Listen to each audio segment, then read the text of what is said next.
Hi guys, my name is Chandrashekhar बरोला और मेरा number है 9899123008। और अब हम पढ़ेंगे information risk management. Information system audit हम पढ़ रहे हैं और उसमें हम इंफॉर्मेशन रिस्क मैनेजमेंट पढ़ेंगे। और ये चैप्टर जो है थोड़ा सा बोरिंग टाइप चैप्टर है और थोड़ा सा नीरस चैप्टर है, लेकिन ऐसा है कि अगर आप इसके फंडामेंटल्स को समझ जाएंगे तो ये चैप्टर बहुत ईजी हो जाएगा। बेसिकली रिस्क मैनेजमेंट है क्या है? सबसे पहले इंफॉर्मेशन रिस्क मैनेजमेंट के बजाय हम रिस्क मैनेजमेंट पढ़ना स्टार्ट करते हैं। तो रिस्क मैनेजमेंट क्या है? रिस्क मैनेजमेंट क्या है? रिस्क को मैनेज करना रिस्क मैनेजमेंट है। अब प्रॉब्लम क्या आती है कि रिस्क मैनेजमेंट एग्जैक्ट साइंस नहीं है। और दूसरी बात यह है कि बड़ी बड़ी कंपनियों में रिस्क मैनेजमेंट जैसी चीज़ होती है, लेकिन छोटी कंपनीज़ में रिस्क मैनेजमेंट जैसी कोई चीज़ नहीं होती है। अब छोटी कंपनी में रिस्क मैनेजमेंट जैसी कोई चीज़ क्यों नहीं होती है? क्योंकि रिस्क मैनेजमेंट वहाँ पर उसके लिए स्पेशलाइज स्किल की ज़रूरत होती है। और जब आपकी कंपनी एक लेवल तक पहुँच जाती है तो वो स्पेशलाइज स्किल तब आपके पास अवेलेबल हो पाता है जो रिस्क मैनेजमेंट के बारे में सोचे। अगर एक छोटी कंपनी है तो वो केवल सर्वाइवर के बारे में सोचती है। जैसे एक आदमी होता है, एक गरीब आदमी होता है, वो खाता पीता और खाना, और एक मज़दूर है वो सुबह खाना मिल जाए, शाम को खाना हो जाए, उसके बारे में सोचने लगता है। लेकिन जैसे जैसे मज़दूर थोड़ा सा अमीर होता चले जाता है, उसके पास पैसा होने लगता है, तो फिर वो इंश्योरेंस के बारे में सोचता है। वो ये सोचता है कि मरने के बाद बच्चों को कुछ पैसा मिल जाए, वो इंश्योरेंस पॉलिसी लेने की कोशिश करता है। तो यानी वो रिस्क को मैनेज करना पड़ता है, की कोशिश करता है। उसे पता होता है कि लाइफ उसकी सर्टेन नहीं है और कभी भी वो मर सकता है, और हर आदमी कभी भी मर सकता है। उसलिए वो एक इंश्योरेंस पॉलिसी लेने की कोशिश करता है। तो यानी कि वो रिस्क मैनेजमेंट करने की कोशिश करता है। वो थोड़ा और अमीर होता है तो मेडिकल पॉलिसी लेने की कोशिश करता है, मेडिक्लेम लेने की कोशिश करता है। इसी तरीके से जो हमारी एक वर्ड है उसमें ऐसा है कि जब अंडर डेवलप्ड कंपनी होती है तो वहाँ पर अंडर डेवलप्ड अफ्रीकन कंट्रीज़ में क्या है, जो कंपनीज़ हैं वहाँ पर मेडिक्लेम पॉलिसीज़ का उतना चलन नहीं है। और इंडिया में भी बहुत पहले मेडिक्लेम पॉलिसीज़ का उतना चलन नहीं था। प्राइवेट सेक्टर में उतना मेडिक्लेम पॉलिसीज़ नहीं ली जाती थी। लेकिन अब प्राइवेट सेक्टर्स में जितनी भी कंपनी हैं अपने एम्प्लॉयज़ के लिए मेडिक्लेम पॉलिसी लेती हैं। वो क्या है, वो रिस्क मिटिगेट कर रही हैं। अपने एम्प्लॉय का एक पर्टिकुलर पैसा निकाल रही हैं, वो इंश्योरेंस कंपनी को दे रही हैं। इंश्योरेंस कंपनी उस रिस्क को मैनेज कर रही है और उसको रिस्क को मैनेज करने के लिए वो एक पर्टिकुलर अमाउंट ऑफ मनी ले रही हैं। तो देखा जाए तो हम ये कह सकते हैं रिस्क तब मैनेज किया जाता है जब आपके पास एक रीजनेबल अमाउंट ऑफ मनी आ जाता है। और रिस्क एक ऐसा साइंस है, एग्जैक्ट साइंस नहीं है। रिस्क को मैनेज करने के लिए एक्चुअरीज होते हैं। जैसे इंश्योरेंस कंपनी होती हैं, वहाँ पर रिस्क को मैनेज करने के लिए एक्चुअरीज होते हैं। एक्चुअरियल साइंस आपको पता हो ना पता हो, एक्चुअरीज जो होते हैं वो बहुत ही कम है इंडिया में। और एक्चुअरीज एक एक्चुअरी 1-1 करोड़ रुपया कमाता है। एक्चुअरी जो है बहुत मुश्किल से बनता है। हिंदुस्तान में करीब 200-400 एक्चुअरी है मुश्किल से। और अधिकतर एक्चुअरी जो हैं, क्योंकि हमारे इंडियन एक्चुअरियल इंस्टीट्यूट का लंदन एक्चुअरियल इंस्टीट्यूट के साथ एक पार्टनरशिप है, तो जो भी एक्चुअरी यहाँ पर रहता है वो कुछ समय बाद क्या है लंदन चले जाता है, उसको पाउंड्स में पैसे मिलने लगते हैं।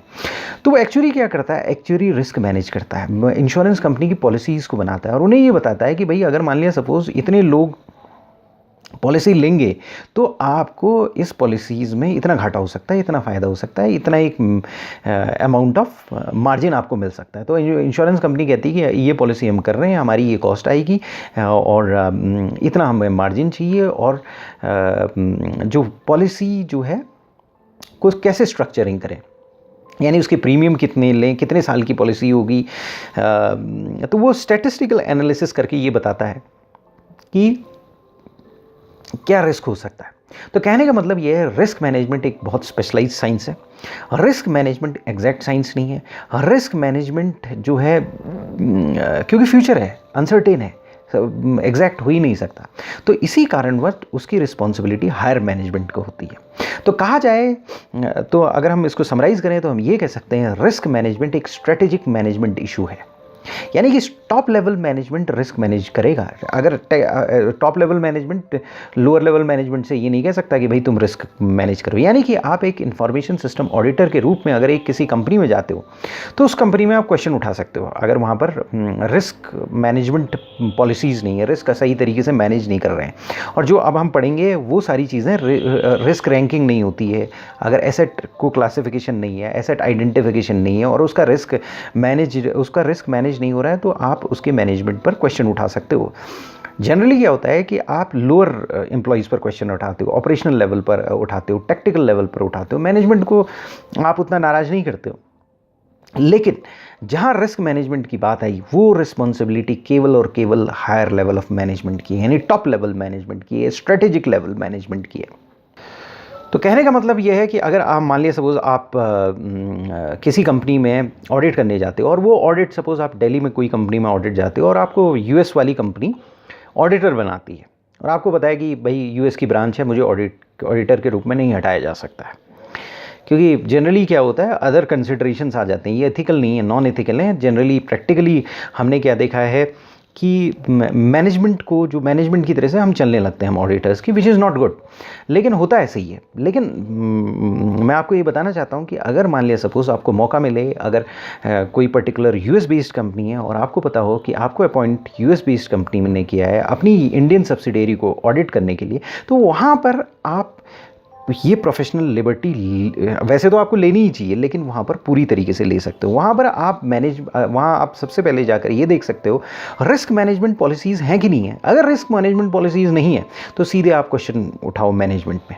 मतलब आईटी इंफॉर्मेशन रिस्क मैनेजमेंट पढ़ रहे हैं ना हम, तो इंफॉर्मेशन रिस्क मैनेजमेंट हम पढ़ रहे हैं, तो एक बात ये मान के चलो कि जो इंफॉर्मेशन रिस्क मैनेजमेंट है उसकी रिस्पॉन्सिबिलिटी स्ट्रेटेजिक मैनेजमेंट की है, टॉप लेवल मैनेजमेंट की है, और साथ ही साथ आईटी की है। आईटी का जो चीफ बैठा हुआ है वहाँ पर, जो सबसे स्ट्रेटेजिक लेवल पर बैठा हुआ है, और फिनेंस के बंदों की भी पार्टली हो जाती है, और बाकी और एचआर के बंदों की भी पार्टली हो जाती है, लेकिन मेन जो रिस्पॉन्सिबिलिटी आती है वो हायर मैनेजमेंट की होती है, और स्ट्रेटेजिक लेवल मैनेजमेंट की होती है, टॉप मैनेजमेंट की होती है, और साथ में जो स्पेसिफिक रिस्पॉन्सिबिलिटी है वो आईटी के हेड की होती है। तो अगर किसी कंपनी में रिस्क मैनेजमेंट नहीं है तो आप आईटी के हेड की नौकरी ले सकते हो। आप कह सकते हो कि भाई यहाँ तो ये कुछ नहीं है। अगर मान लिया सपोज़ किसी कंपनी में जाते हो, वहाँ पर इन्वेंट्री फिक्स्ड एसेट रजिस्टर नहीं है, इन्वेंट्री फिक्स्ड एसेट रजिस्टर सही तरीके से नहीं है। आजकल जनरली क्या होता है कि जो जनरली आईटी कंपनीज़ होती हैं, तो वहाँ पर या तो कुछ एडमिन का कुछ एसेट्स होते हैं, और बाकी सारे एसेट्स जो होते हैं आईटी के एसेट्स होते हैं, मेनली एसेट्स आईटी के एसेट्स होते हैं। तो उन एसेट्स को आपने क्लासीफाई किया है कि नहीं किया है। और डेटा एसेट बहुत इंपॉर्टेंट एसेट हो गया। ये मैंने अपने कई सेशंस और प्रेफेस में भी बताया क्यों डेटा एसेट बहुत इंपॉर्टेंट हो गया। एक पर्टिकुलर रीज़न है मूर्स लॉ, और दूसरी रीज़न है बढ़ता हुआ ऑटोमेशन। इसके बारे में हमने डिस्कशन किया है।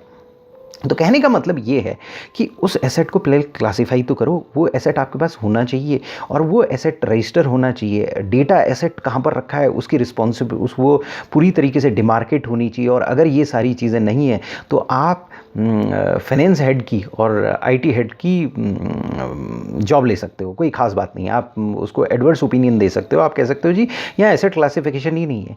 आप ये कह सकते हो जी पहले तो सबसे पहले फिक्स्ड एसेट रजिस्टर नहीं है। दूसरा आप ये कह सकते हो यहाँ पर एसेट क्लासिफिकेशन नहीं है। तीसरी बात आप ये कह सकते हो डेटा एसेट को सही तरीके से क्लासीफाई नहीं किया है। डेटा एसेट को क्लासीफाई करने का काम फाइनेंस डिपार्टमेंट का नहीं होता, आईटी डिपार्टमेंट का होता है और सीनियर मैनेजमेंट का होता है।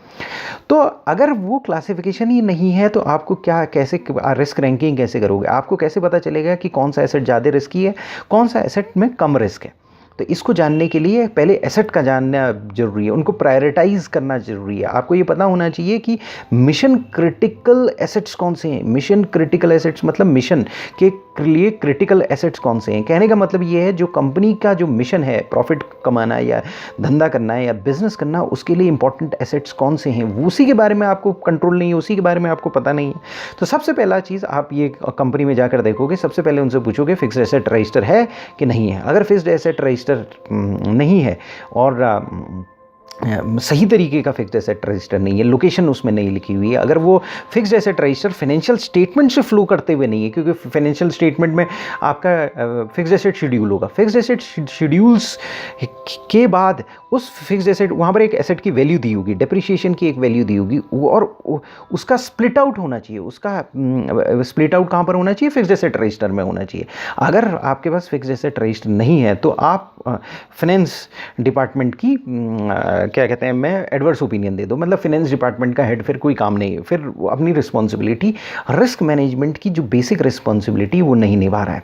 सेकेंडली, आप आईटी डिपार्टमेंट के पास जा सकते हो और वहाँ पर देख सकते हो कि डेटा डेटा कहाँ पर पड़ा हुआ है, किस तरह से पड़ा हुआ है, किस तरह से वो एसेट को क्लासीफाई कर रहे हैं। अगर उनके पास डेटा का एसेट का क्लासिफिकेशन नहीं है तो कई बार क्या होता है कि आप आईटी के हेड के साथ पहुंचोगे तो वो आपको घुमाने की कोशिश करेगा। तो आपको घूमने की ज़रूरत नहीं है, आप उससे कहना कि भाई एक्सटर्नल सर्टिफिकेशन कौन से लिए हैं, आप मुझे एक्सटर्नल सर्टिफिकेशन दिखाओ और पर्टिकुलरली आईएसओ के सर्टिफिकेशन दिखाओ, और वो सर्टिफिकेशंस के अनुसार आप ये बताओ कि एसेट्स कहाँ, मतलब एसेट्स सही जगह रखे हैं कि नहीं रखे हुए हैं, एसेट सही तरीके से क्लासिफाई किए गए हैं कि नहीं किए गए हैं, डेटा एसेट सही तरीके से क्लासिफाई किया गया है कि नहीं किया गया, कौन सा डेटा एसेट कौन से सर्वर में रखा जाता है, ये सारे क्लासेस, ये सारी चीज़ें आपको पता होनी चाहिए।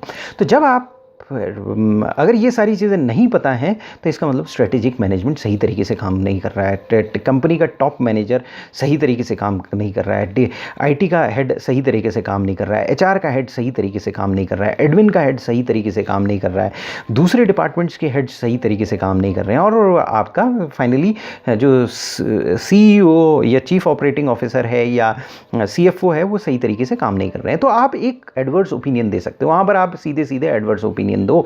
रिस्क मैनेजमेंट छोटे आदमियों की रिस्पॉन्सिबिलिटी नहीं होती है, रिस्क मैनेजमेंट टॉप मैनेजमेंट की रिस्पॉन्सिबिलिटी होती है। हमारे एग्जाम में भी पूछा जा सकता है कि रिस्क मैनेजमेंट किसकी रिस्पॉन्सिबिलिटी है, तो वहां पर आप लिखोगे रिस्क मैनेजमेंट जो है वो टॉप लेवल मैनेजमेंट की रिस्पॉन्सिबिलिटी होती है, लोअर मैनेजमेंट का उससे कोई मतलब नहीं। तो आगे चल के देखते हैं कि इसका बेसिक रीज़न क्या है, क्यों टॉप मैनेजमेंट का इशू है। एक तो मैंने ये बताया, हम लॉजिकली चलेंगे, हर चीज़ को मिलाने की कोशिश करेंगे ताकि आप रिस्क मैनेजमेंट के बारे में सारी चीज़ जान सकें, सारी चीज़ समझ सकें और एग्जामिनेशन में उसी तरीके से लिख सकें, और जब अपनी लाइफ में जाएँ तो आपको इन सब चीज़ों के बारे में डीप नॉलेज हो। मतलब आप स्ट्रेटेजिक मैनेजमेंट के पास बैठें और आप उनसे क्वेश्चन करना स्टार्ट करें, उनसे स्ट्रेटेजिक टॉप लेवल मैनेजमेंट के पास बैठे और उनसे कहें भैया कि रिस्क मैनेजमेंट आपके वहाँ रिस्क मैनेजमेंट होता है कि नहीं होता है, रिस्क मैनेज हो रहा है कि नहीं हो रहा है, आप इन्फॉर्मेशन रिस्क मैनेज है कि नहीं है। उसके बाद आप उससे पूछें कि डेटा कैसे क्लासीफाई हुआ है, फिक्स्ड एसेट रजिस्टर है तो कहाँ है, उसे मंगाएं, अभी चाहिए मुझे, अभी देखना है। अगर वो थोड़ी सी इधर आए बाएँ साएँ करे तो इसका मतलब कुछ गड़बड़ है। अगर वो कहे कि कुछ आपको एक्सप्लेनेशन दे, फिजिकली आपको दिखाना चाहिए, या तो फिजिकली आपको फिक्स्ड एसेट रजिस्टर दिखाना चाहिए, उसको सर्टिफिकेशन दिखाना चाहिए कि हाँ ये सर्टिफिकेशन है, ये डेटा इस तरीके से क्लासीफाई हुआ है, ये क्रिटिकल डेटा है, और वो लॉजिकली आपको समझ में आना चाहिए। फाइनेंस का डेटा है वो क्रिटिकल होगा, एचआर का डेटा है क्रिटिकल होगा। आप एचआर डिपार्टमेंट के हेड से जाकर पूछोगे भैया आपका जो डेटा है वो तो बहुत क्रिटिकल है, वो डेटा चूंकि बहुत क्रिटिकल है तो क्लासीफाई हुआ है कि नहीं हुआ है। कॉन्फिडेंशियलिटी, इंटेग्रिटी और अवेलेबिलिटी जो हमने पढ़ा है, जो इंफॉर्मेशन सिक्योरिटी के 3 स्तंभ हैं। CIA अमेरिका की एजेंसी, सेंट्रल इंटेलिजेंस एजेंसी, वो नहीं है। CIA कॉन्फिडेंशियलिटी, इंटेग्रिटी और अवेलेबिलिटी है। कॉन्फिडेंशियलिटी आप देखोगे, इंटेग्रिटी देखोगे, अवेलेबिलिटी देखोगे। कॉन्फिडेंशियलिटी और अवेलेबिलिटी एक सिक्के के 2 पहलू हैं।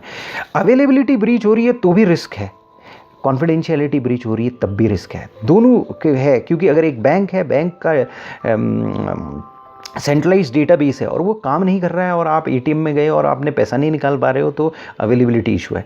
और मालूम पड़ा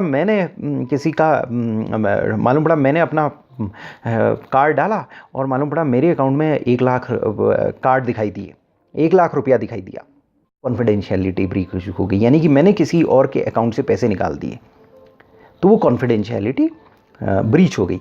तो कॉन्फिडेंशियलिटी और अवेलेबिलिटी दोनों ही में प्रॉब्लम नहीं आनी चाहिए। जहाँ डेटा अवेलेबल होना चाहिए वहाँ होना चाहिए, जहाँ नहीं अवेलेबल होना चाहिए वहाँ बिल्कुल नहीं अवेलेबल होना चाहिए, और अगर ऐसा हो रहा है तो वहाँ रिस्क है। और ये कब होगा, अगर आपको एसेट के बारे में पता ही नहीं होगा, क्लासीफाई नहीं किया होगा, आपको एचआर डिपार्टमेंट में जाना पड़ेगा और वहाँ से उनसे कहना पड़ेगा कि भाई अपना रिस्क मैट्रिक्स दिखाओ, अपना मैट्रिक्स दिखाओ, आपने कैसे क्लासीफाई किया है, क्योंकि आप इस डेटा के ओनर हो। उसके बाद आईटी के पास जाना पड़ेगा और उससे पूछना पड़ेगा कि क्लासिफिकेशन है कि नहीं है। फाइनेंस के पास जाना पड़ेगा और उससे पूछना पड़ेगा पासवर्ड किसके पास हैं, तो वो ये सारी चीज़ें आपको बता देंगी, एक फील दे देगी कि डेटा सही तरीके से रखा जा रहा है कि नहीं रखा जा रहा है। एडमिन के पास जाना पड़ेगा, एडमिन के पास जाकर आप कहोगे कि एसेट्स कहाँ पर रखे हैं, कैसे रखे हुए हैं, वो सारे एसेट्स के बारे में पता करोगे तो वो ऑटोमेटिकली पता चल जाएगा बाकी एसेट्स सही तरीके से रखे गए कि नहीं रखे गए, फिक्स्ड एसेट रजिस्टर है कि नहीं है, ये सारी चीज़ें पता चल जाएंगी। और अगर आप एक अच्छे ऑडिटर हो तो आपको एडवर्स ओपिनियन देनी चाहिए। जो CFO, जो आईटी का हेड है, जो एडमिन का हेड है, जो सेल्स का हेड है, जो आपका ये बाकी जितने भी रिस्पेक्टिव डिपार्टमेंट्स के हेड्स हैं, जो कई बार क्या होता है एक्सटर्नल कम्युनिकेशन होता है, तो वहाँ पर क्या होता है कई बीपीओ शीपीओ होते हैं, वहाँ पर एक्सटर्नल कम्युनिकेशन के लिए पूरा एक डिपार्टमेंट होता है, तो उसका भी एक पर्टिकुलर हेड होता है। कई बार R&D डिपार्टमेंट होता है, जैसे मेडिकल कंपनी है उसका भी हेड होता है। अगर सॉफ्टवेयर हो रहा है तो सॉफ्टवेयर डिपार्टमेंट है उसका भी हेड होता है। अगर आपके पास डेटा की रैंकिंग नहीं है तो आपको एडवर्स ओपिनियन देनी चाहिए सीनियर मैनेजमेंट के लिए। आपको कहना चाहिए सीनियर मैनेजमेंट सही तरीके से काम नहीं कर रहा है। यहाँ पर रिस्क मैनेजमेंट क्या होगा, यहाँ तो एसेटी के बारे में कुछ पता नहीं है। रिस्क मैनेजमेंट तो तब होगा जब हमें एसेट्स के बारे में पता होगा, जब एसेट्स के बारे में कंट्रोल होगा, और पर्टिकुलरली सबसे इंपॉर्टेंट एसेट जो कि डेटा एसेट है उसके बारे में कंट्रोल होगा। और डेटा एसेट्स के बारे में हर एक डिपार्टमेंट को क्लैरिटी होगी, फाइनेंस को क्लैरिटी होगी कि उसका कौन सा डेटा है। उस जनरली क्या होता है कि आप जाओगे तो पता ही नहीं होगा, फाइनेंस वाले को केवल ये पता होगा अपने टैली शैली के बारे में पता होगा या अपने ERPs के बारे में पता होगा, बाकी चीज़ों के बारे में उसे पता ही नहीं होगा। HR के पास जाओगे तो नहीं होगा। और ये कलेक्टिव मैनेजमेंट प्रॉब्लम है, मतलब इसमें कोई एक पर्टिकुलर डिपार्टमेंट हेड की कई बार गलती नहीं होती है, सबकी मिला जुला के गलती होती है। तो जो टीम है, जो हाईएस्ट मैनेजमेंट टीम है, वो इंफॉर्मेशन रिस्क को मैनेज करेगी। जो नीचे की टीम होगी उसे इससे कोई मतलब नहीं। दूसरा चीज़ ये है कि जो सीनियर मैनेजमेंट है, जो टॉप लेवल मैनेजमेंट है, वो ये डिसाइड करेगा भाई एक्सेप्टेबल लेवल ऑफ रिस्क क्या है, एपेटाइट क्या है उसकी रिस्क की। अब मालूम पड़ा, जैसे फॉर एग्जांपल आप किसी क्लास में जाते हो, अगर उस क्लास में जाते हो या पर्टिकुलर जगह जाते हो तो आपके साथ कोई ब्लैक कैट कमांडो नहीं होते हैं। जब प्राइम मिनिस्टर कंट्री में मूव करता है, कोई भी, ये मनमोहन सिंह जी हो, मोदी हो, कोई भी मूव करते हैं तो उनके साथ ब्लैक कैट कमांडो होते हैं। क्योंकि क्वेश्चन है कि कंट्री जो है, टॉप मोस्ट कंट्री का लेवल की एपेटाइट क्या है। आपकी जान बहुत सस्ती है, आप के बम ब्लास्ट हो गया, आप मर गए तो कोई दिक्कत की बात नहीं, लेकिन अगर प्राइम मिनिस्टर मर गया तो बहुत प्रॉब्लम क्रिएट हो जाएगी। तो वहाँ पर ब्लैक कैट कमांडो लगे होते हैं। तो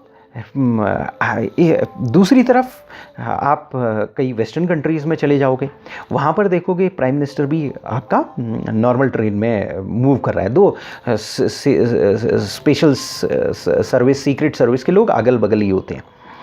तो वहाँ पर क्योंकि रिस्क ही कम हो गया है, वहाँ पर ऐसा अरेंजमेंट है ऑल थ्रू ऑर्गेनाइजेशन कि रिस्क जो है लॉपसाइडेड नहीं है। वहाँ पर रिस्क एक आप ये कह सकते हो एक लेवल पर रिस्क हो गया, मतलब जो नॉर्मल सिटीजन है और जो प्राइम मिनिस्टर है उसकी लाइफ पर रिस्क बराबर के करीब हो गया है। वहाँ के कंट्रोल्स इतने अच्छे हैं। तो ये चीज़ आपको देखना पड़ेगा कि वहाँ की हालत हिंदुस्तान जैसी है, जहाँ पर मेरी जान की कीमत कुछ नहीं है क्योंकि मेरे पास कमांडो नहीं है, और प्राइम मिनिस्टर की जान की कीमत बहुत ज़्यादा है क्योंकि उसके पास कमांडोज हैं। तो यानी कि इफेक्टिव रिस्क मैनेजमेंट कैसे शुरू होता है, सबसे पहले एपेटाइट फॉर रिस्क, यानी ऑर्गेनाइजेशन की रिस्क की एपेटाइट क्या है ये देखना पड़ेगा। भाई एक ऑर्गेनाइजेशन है, एक बैंक है, HSBC जैसा बैंक है, वो कहता है 24/7 ATM काम करना चाहिए, मेरा ATM 15 सेकंड भी बंद नहीं होना चाहिए, क्योंकि मेरा ATM जो यूज़ कर रहा है वो एक बहुत बड़ा उद्योगपति यूज़ कर रहा है, मिलियंस ऑफ डॉलर्स का कर रहा है। मेरे जो बैंक में अगर पैसा रखा जा रहा है तो लाख रुपए से कम के बैलेंस वाला तो मैं चाहता ही नहीं हूँ। अगर बैंक बैलेंस अगर 1 लाख रुपए से किसी का कम है, अब हम जैसे लोग हैं वो 1 लाख रुपया होगा तो उसमें सुपिन FD बना देंगे या FD क्रिएट कर देंगे। हम चाहेंगे कि महीने में 10,000 या 15,000 या 20,000 रुपया हो और FD चलती रहे और मैच्योर होती रहे हर कुछ दिनों बाद, हमें 10-20 हज़ार रुपये से ज़्यादा की ज़रूरत क्या है। जब होगी तो हम उसको प्रीमेच्योर लिक्विडेट करा देंगे, आजकल ऑनलाइन टेक्निक्स हैं। तो HSBC जैसा बैंक कहता है या बड़ा कोई अच्छा बैंक कहता है मुझे ऐसे बंदे चाहिए नहीं जो लाख रुपये लिक्विड ना रखें अपने बैंक में या 2 लाख रुपये लिक्विड ना रखें। तो वो कहता है कि उसका ATM 1 सेकंड या 2 सेकंड से ज़्यादा बंद नहीं होना चाहिए। अगर ATM है उसकी अवेलेबिलिटी, तो इसका मतलब उसका सेंट्रलाइज डेटाबेस हमेशा काम करते रहना चाहिए, क्योंकि सेंट्रलाइज डेटाबेस ही ATM को बताएगा कि भैया इतने पैसे इस बंदे को दे दो। दूसरी बात SBI है, SBI में 100 रुपये वाला भी अकाउंट है, 50,000 वाला भी अकाउंट है। वो कहता है कि अगर आधे दिन भी ATM बंद रहे तो कोई दिक्कत नहीं है, महीने में 28 दिन ATM चलना चाहिए, 2 दिन ATM, वैसे ये पॉलिसी नहीं है SBI की, लेकिन मैं आपको एक एग्जांपल देने की कोशिश कर रहा हूँ कि जो बैंक्स हैं जो मैस बड़े मास को केटर करते हैं, उनकी प्रायोरिटीज़ कई बार डिफरेंट हो जाती है। वैसे आजकल SBI का ATM भी सही है, वहाँ भी जो आपका वहाँ की भी पॉलिसीज़ जो हैं बेटर हो गई हैं, होती जा रही हैं। लेकिन हमें एक परसेप्शन देखने की कोशिश कर रहा हूँ कि जो कोई सरकारी बैंक है वो कहता है जी 2 दिन भी अगर बंद रहेगा कोई दिक्कत की बात नहीं, ATM महीने में 2 दिन भी बंद रहेगा तो कोई बहुत बात नहीं। अगर मतलब कम्युलेटिवली 2 दिन बंद नहीं रहना वो हुआ, अगर मान लिया 1/4 दिन से ज़्यादा बंद नहीं होना चाहिए, 1/4 दिन करके 2 दिन के बराबर भी महीने भर में ATM बंद रहा तो कोई प्रॉब्लम नहीं। तो यानी कि रिस्क की एपेटाइट क्या है, एक्सेप्टेबल लेवल ऑफ रिस्क क्या है, ये मैनेजमेंट डिसाइड करेगा। तो सबसे पहली सबसे इम्पॉर्टेंट चीज़ जो मैनेजमेंट को डिसाइड करनी है, अब मैनेजमेंट का काम है, यहाँ पर मैनेजमेंट अपना काम नहीं कर रहा है, मैनेजमेंट के डिसीजन से, मैनेजमेंट की सोच है। अगर top level management CFO CEO HR head IT head finance head admin head, ये सारे लोगों की यहाँ पर सोच है, ये इनके वहाँ क्लैरिटी होनी चाहिए। और ये सारी अगर क्लियर नहीं है तो इसका मतलब रिस्क मैनेजमेंट हो ही नहीं रहा है ऑर्गेनाइजेशन में, और आपको वहाँ पर एडवर्स रिपोर्ट दे देनी चाहिए। तो senior level management risk appetite को डिफाइन करेगा, रिस्क एक्सपोजर को आइडेंटिफाई करेगा और स्ट्रेटजीज डेवलप करेगा, किस तरीके से हम रिस्क को अवॉइड करेंगे, मिटिगेट करेंगे, ट्रांसफ़र करेंगे, एक्सेप्ट करेंगे, इलिमिनेट करेंगे। इलिमिनेट करना रिस्क बहुत डिफ़िकल्ट है, रिस्क 100% रिस्क ख़त्म होना डिफ़िकल्ट है। इवन ब्लैक कैट कमांडो के साथ सारे अगर के साथ भी प्राइम मिनिस्टर पर हमला हो सकता है, प्राइम मिनिस्टर की जान पर खतरा हो सकता है ब्लैक कैट कमांडो होने के बावजूद भी, यानी रिस्क एलिमिनेशन नहीं हो सकता है। तो रिस्क मैनेजमेंट क्या है? रिस्क मैनेजमेंट जो है, सबसे पहले तो रिस्क मैनेजमेंट एग्जैक्ट साइंस नहीं है। अब एग्जैक्ट साइंस नहीं है तो हम क्यों पढ़ रहे हैं? जब तक एग्जैक्ट साइंस हो तभी हम पढ़ें? नहीं, जब एग्जैक्ट साइंस नहीं है तो हम एक अवेयरनेस क्रिएट करने की कोशिश करते हैं, हम ऑर्गेनाइजेशन को बताने की कोशिश करते हैं और उसके एक मिनिमम प्रिंसिपल्स डिटरमाइन करने की कोशिश करते हैं, ताकि धीरे धीरे उसमें एग्जैक्टनेस आ सके, ताकि धीरे धीरे जितनी अनरिलायबल चीज़ होती है उसमें अगर हम रिलायबिलिटी करने की कोशिश करते हैं, जितना क्योस है उसमें हम उसको स्टेबिलिटी क्रिएट करने की कोशिश करते हैं, यानी केओस में स्टेबिलिटी क्रिएट करने की कोशिश करते हैं। तो केओस में कैसी स्टेबिलिटी क्रिएट करेंगे? तो केओस में इस तरीके से स्टेबिलिटी क्रिएट करेंगे कि कुछ वहाँ पर कॉन्सेप्ट्स होने चाहिए, प्रिंसिपल्स होने चाहिए। जैसे डेमोक्रेसी होती है, डेमोक्रेसी में क्या होता है, नीचे की तरफ केओस होता है, हर एक आदमी अपने तरीके से सोच रहा है, लेकिन फिर ऊपर इंस्टीट्यूशन बिल्ड आउट किए जाते हैं और उस केओस का फ़ायदा उठाया जाता है। कैसे फ़ायदा उठाया जाता है कि आप अपने एक प्रतिनिधि को चुनते हैं और एक पर्टिकुलर जब चुन रहे होते हैं बिल्कुल केओस होता है, डांस हो रहा होता है, डांस ऑफ डेमोक्रेसी, यानी कि कौन चुना जाएगा पता ही नहीं, अनसर्टेनिटी होती है, मैक्सिमम अनसर्टेनिटी या फिर होती है। फिर जिसको ज़्यादा वोट मिलते हैं वो चुन लिया जाता है, फिर वो प्रधानमंत्री को चुनता है। और फिर इंस्टीट्यूशंस होते हैं उसको मॉडरेट करने के लिए, जैसे इंस्टीट्यूशंस हैं आपके, CAG एक इंस्टीट्यूशन है, जुडिशरी एक इंस्टीट्यूशन है, इलेक्शन कमीशन एक इंडिपेंडेंट इंस्टीट्यूशन है उसको मॉडरेट करने के लिए, इस केओस को करने के लिए। तो इसी तरीके से रिस्क मैनेजमेंट एक एग्जैक्ट साइंस नहीं है, लेकिन फिर भी वहाँ पर कॉन्सेप्ट्स हैं और उसको मॉडरेट करने के लिए बहुत सारे कॉन्सेप्ट्स हैं। तो रिस्क मैनेजमेंट क्या करता है? रिस्क मैनेजमेंट में हमें थ्रेट्स और वनरेबिलिटी आइडेंटिफाई करनी है, क्योंकि रिस्क आइडेंटिफाई करना है। क्या रिस्क क्या है? रिस्क कहाँ से होता है? थ्रेट्स और वनरेबिलिटी से होता है। हमने अपने पहले सेशन वर्जन 1 में ये पढ़ा था कि रिस्क मैनेजमेंट में ये पढ़ा था, एक चीज़ होती है इम्पैक्ट, और इम्पैक्ट कहाँ से आता है? थ्रेट सोर्स से। थ्रेट का कोई सोर्स होना चाहिए, थ्रेट सोर्स थ्रेट क्रिएट करेगा और थ्रेट सोर्स जो है वनरेबिलिटीज़ को एक्सप्लॉइट कर देगा, मतलब वो थ्रेट जो है वनरेबिलिटी को एक्सप्लॉइट करेगी और फिर वो इम्पैक्ट क्रिएट होगा, और यही इम्पैक्ट हमें कम करना है और यही इम्पैक्ट रिस्क है। जो इम्पैक्ट है, अब प्रॉब्लम ये है कि वो इम्पैक्ट इतना बड़ा है कि वो एक्सेप्टेबल रिस्क है कि अनएक्सेप्टेबल रिस्क है, या ये मैनेजमेंट को डिसाइड करना पड़ता है। तो कहने का मतलब ये है, रिस्क मैनेजमेंट का मतलब क्या है? सिंपल, रिस्क मैनेजमेंट वनरेबिलिटीज और थ्रेट्स को आइडेंटिफाई करना है, या रिस्क को आइडेंटिफाई। रिस्क को मैनेज करोगे तो सबसे पहले रिस्क को आइडेंटिफाई करोगे। तो रिस्क मैनेजमेंट का मतलब है रिस्क को आइडेंटिफाई करना, और रिस्क को आइडेंटिफाई का मतलब है उन इम्पैक्ट्स को आइडेंटिफाई करना जो हो सकते हैं, और उन इम्पैक्ट को आइडेंटिफाई करने का मतलब है उन वनरेबिलिटीज और थ्रेट्स को आइडेंटिफाई करना जो उस इम्पैक्ट में कन्वर्ट करेंगी और जिन्होंने इस रिस्क को राइज किया है। तो बेसिकली रिस्क मैनेजमेंट क्या है? वनरेबिलिटी और थ्रेट्स को आइडेंटिफाई करना। और ये क्योंकि हम इंफॉर्मेशन रिस्क मैनेजमेंट पढ़ रहे हैं तो हम ये कह सकते हैं इंफॉर्मेशन रिस्क मैनेजमेंट क्या है। इंफॉर्मेशन रिस्क मैनेजमेंट इंफॉर्मेशन का रिस्क मैनेजमेंट है, यानी इंफॉर्मेशन रिसोर्सेज हैं, डेटा है, हार्डवेयर है, सॉफ्टवेयर है। हमने पहले भी बताया था कि डेटा है सबसे इंपॉर्टेंट इंफॉर्मेशन रिसोर्स है, लेकिन उसको रखने के लिए, उसको मैनेज करने के लिए, उसको प्रोसेस करने के लिए सॉफ्टवेयर, हार्डवेयर, कंप्यूटिंग फैसिलिटी होनी चाहिए। उसके बिना डेटा नहीं जिंदा रहता है। आपका ब्रेन सबसे इंपॉर्टेंट चीज़ है, ब्रेन, ह्यूमन ब्रेन इंपॉर्टेंट चीज़ है, लेकिन इस ह्यूमन ब्रेन को के अंदर डेटा रखने के लिए पूरा सिस्टम चाहिए। अगर आपका गला काट दिया जाए तो आपका ब्रेन काम ही नहीं करेगा, क्योंकि ये जो सॉफ्टवेयर है, ये जो हार्डवेयर और सॉफ्टवेयर है, ये उस डेटा को प्रोसेस कर रहा है, आपकी याददाश्त को प्रोसेस कर रहा है, लेकिन इसको ऑक्सीजन चाहिए। ऑक्सीजन चलने के लिए ये पूरा तामझाम जरूरी है। तो यानी कि उस सबसे इंपॉर्टेंट चीज़ क्या है, डेटा इंपॉर्टेंट है, लेकिन उस डेटा के लिए वो पूरा सिस्टम इंपॉर्टेंट है, वो पूरा तामझाम जरूरी है। और वो जो तामझाम है उसे हम इंफॉर्मेशन रिसोर्स कहते हैं। तो इंफॉर्मेशन रिसोर्स पर कोई थ्रेट्स और वनरेबिलिटी तो नहीं आ रही, यानी कि मेरे ऊपर कोई हमला तो नहीं हो रहा है। अगर मेरे को चाकू मार दिया तो प्रॉब्लम क्रिएट हो जाएगी। मेरी बॉडी में भी बहुत सारी चीज़ें हैं, हाथ इंपॉर्टेंट है, लेकिन अगर हाथ में अगर चाकू लग गया तो उतना ज़्यादा प्रॉब्लम नहीं है। पैर में चाकू लग गया तो उतना ज़्यादा प्रॉब्लम नहीं, पैर काटा भी जा सकता है। लेकिन अगर हार्ट में चाकू लग गया तो फिर तो प्रॉब्लम है। आजकल नो डाउट साइंटिस्ट कह रहे हैं कि हम हार्ट भी चेंज कर देंगे, लेकिन जब तक नहीं होता है ये इसकी रिडंडेंसी नहीं है। रिडंडेंसी तो वैसे किसी भी अभी बॉडी की नहीं है, अब नहीं है उतनी ज़्यादा। अब साइंस उस तरफ बढ़ रहा है कि रिडंडेंसी क्रिएट हो रही है, लेकिन कहने का मतलब ये है कि इस ब्रेन को रखने के लिए, इस ब्रेन के अंदर की इंफॉर्मेशन को रखने के लिए, उसको रीयूज़ करने के लिए पूरी प्रोसेसिंग सिस्टम, ये जो आँख, कान, मुंह, ये जो इतना हिस्सा है वो प्रोसेसिंग सिस्टम होना चाहिए। इवन हाथ, क्योंकि हम लिखते हैं तो ये अगर हाथ ना हो चलेगा, लेकिन ये प्रोसेसिंग सिस्टम होना चाहिए। तो ये प्रोसेसिंग सिस्टम जो है इसी तरीके से ये पूरा तामझाम उसी तरीके से इंफॉर्मेशन रिस्क मैनेजमेंट में इंफॉर्मेशन के रिस्क को मैनेज करना है। तो इंफॉर्मेशन के तामझाम यानी इंफॉर्मेशन रिसोर्स को हमें देखना पड़ेगा, और इंफॉर्मेशन जो रिसोर्स है उसके लिए जो वनरेबिलिटीज़ और थ्रेट्स हैं उन्हें आइडेंटिफाई करनी पड़ेंगी।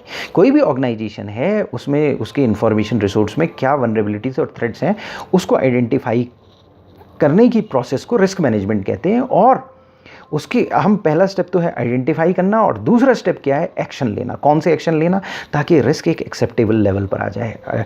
100% रिस्क रिडक्शन नहीं, एक्सेप्टेबल लेवल पर आ जाए। एक्सेप्टेबल लेवल कौन डिसाइड करेगा, मैनेजमेंट डिसाइड करेगा। और एक्सेप्टेबल लेवल किस बेसिस पर डिसाइड किया जाएगा, भाई क्या वैल्यू है रिसोर्स की ऑर्गेनाइजेशन के लिए। जैसे मेरी बॉडी है, अगर हाथ की वैल्यू है लेकिन थोड़ा कम है, लेकिन अगर हार्ट की वैल्यू बहुत ज़्यादा है, अगर हार्ट रुक गया, कुछ सेकंड के लिए रुक गया प्रॉब्लम, हाथ अगर सुन्न पड़ गया या यहाँ पर खून नहीं हुआ, या कई बार क्या हुआ अगर सांप ने काट लिया, ब्लड मूव कर रहा है, तो सबसे पहले होता है हार्ट में ये ना पहुँचे, ये जो चीज़ है हार्ट में ना पहुँचे। तो कहने का मतलब ये है कि अगर हम रिस्क मैनेजमेंट को, इंफॉर्मेशन रिस्क मैनेजमेंट को डिफ़ाइन करना चाहते हैं, तो हम इंफॉर्मेशन रिस्क मैनेजमेंट को हम ऐसे डिफ़ाइन कर सकते हैं कि वनरेबिलिटीज़ और थ्रेट्स को हमें आइडेंटिफाई करना है, इंफॉर्मेशन रिसोर्स पर जो वनरेबिलिटीज़ और थ्रेट्स होंगी, और एक बार हम उनको आइडेंटिफाई कर लेंगे, क्योंकि पहला स्टेप होगा आइडेंटिफिकेशन का, और दूसरा स्टेप क्या होगा, उसको रिडक्शन का, एलिमिनेशन का नहीं, रिडक्शन का। रिस्क एलिमिनेट नहीं हो सकता, उसे हम रिड्यूस करने की कोशिश कर सकते हैं। ऑडिटर के रूप में भी हम कहीं पर ऑडिट करने जाते हैं तो वहाँ पर रीजनेबल एश्योरेंस रखते हैं, 100% एश्योरेंस नहीं रखते हैं। तो एक्सेप्टेबल लेवल तक हमें रिस्क को रिड्यूस करना है। और एक्सेप्टेबल लेवल कैसे डिसाइड किया जाएगा, वैल्यू ऑफ इंफॉर्मेशन रिसोर्स। तो किसी भी ऑर्गेनाइजेशन में आप जाओगे तो सबसे पहले टॉप मैनेजमेंट की आपको क्लास लेनी है। तो सबसे पहले आप ये कह सकते हो, पूछ सकते हो, पर्टिकुलरली आईटी कंपनी, पर्टिकुलरली जो drugs company, particularly research company, R&D company, और ये इस टाइप, और पर्टिकुलरली एक मीडियम साइज कंपनी से बड़ी कंपनी है जो 100 करोड़ से या 200 करोड़ से ज़्यादा की कंपनी है। अगर 100 करोड़ से 200 करोड़ से ऊपर की ज़्यादा की कंपनी हो और वो मैन्युफैक्चरिंग भी कर रही हो, 400 मैन्युफैक्चरिंग में तो 300-400 करोड़ की कंपनी वो मैन्युफैक्चरिंग कर रही हो, तो वहाँ रिस्क मैनेजमेंट होना बहुत ज़रूरी है, डेटा रिस्क मैनेजमेंट होना बहुत ज़रूरी है। और नहीं है तो आप ये कह सकते हो कि भाई साहब, अगर आपकी कंपनी इस लेवल तक ही नहीं पहुँची कि जिसमें रिस्क मैनेजमेंट की सोची जाए, क्योंकि आपकी कंपनी उस लेवल तक ऑटोमेट नहीं हो पाई है।